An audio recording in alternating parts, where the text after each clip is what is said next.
Let's continue on, guys. The Sorrows of Young Werther, Part 1, the 30th of May. What I told you recently concerning painting is doubtless also true of poetry. What counts is that one perceives excellence and dares to give it expression, which sounds little but is in fact a great deal. Today I witnessed a scene which, if written down plainly and exactly, would be the loveliest idyll the world has ever seen. But why trouble with poetry and scenes and idols? Must we go tinkering about with nature before we can enjoy it? If you are expecting a lot of loftiness, if you are expecting a lot of loftiness and elegance after this introduction, you have been sorely deceived once again. It is merely a farmer lad that has prompted such lively interest. As usual, I shall tell it poorly, and I suppose that you, as usual, will consider I exaggerate. And again, it is Walheim, always Walheim, that supplies these curiosities. The little city, or town. A party was outside under the lindens taking coffee. Since they were not the fittest of company, I made an excuse and stayed away. A farmer lad came out of one of the neighboring houses and busied himself making some repair to the plow I had recently drawn. I liked his way, so I spoke to him and asked after his circumstances, and he presently, no, I liked his way, and so I spoke to him and I asked after his circumstances. Like I asked him, asked him questions about himself, and presently we were acquainted. Um, I liked his way, so I spoke to him and asked after his circumstances, and presently we were acquainted, and soon, as generally happens to me with this kind of person, intimate.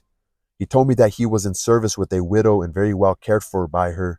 He spoke of her so much and praised her so highly that I soon realized he was devoted to her body and soul.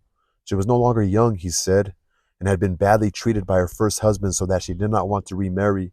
And from his account, it was so apparent that he found her beautiful and charming, and ardently wished she might choose him to erase the memory of her first husband's errors, that I should have to repeat his every word to convey this man's pure affection, his love, his devotion.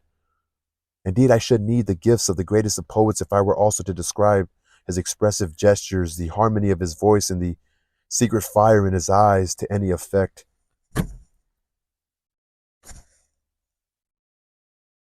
No, there are no words for the tenderness that was in his entire being, his every expression. Everything I could say would only be crude. I was particularly touched by his fear lest I think his relationship to his mistress a dishonorable one, or doubt the propriety of her conduct. How delightful it was when he spoke of her figure, her person, which, without the graces of youth, attracted him powerfully and won him. How delightful it was when he spoke of her figure, her person, which without the grace of youth attracted him powerfully and won him. All I can do is relive it in my inmost soul. Never in my life have I witnessed, or I might add, even conceived or dreamt of, intense desire and burning, ardent longing of such purity. Bear with me, bear with me when I tell you that when I recall this innocence and truth, my very soul is afire, and that the image of his devotion and tenderness follows me wherever I go, and that as if kindled by it myself, I am all longing and languishing. So he wants that same feeling for himself, the same tenderness. What was that word?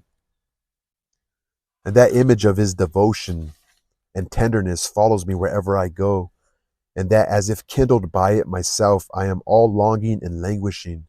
I shall not try to see her too as soon as possible, or rather, on second thoughts, I shall avoid doing so. It is better for me to see her with the eyes of her lover. Perhaps she will not appear to my own eyes as she does now.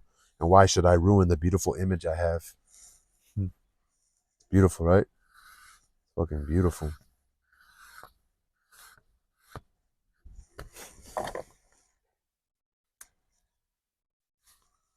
Kind of reminds me of Walden Pond. Walden Pond by, I forgot the guy's name.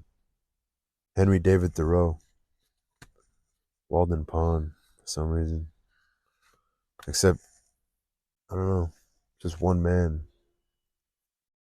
speaking.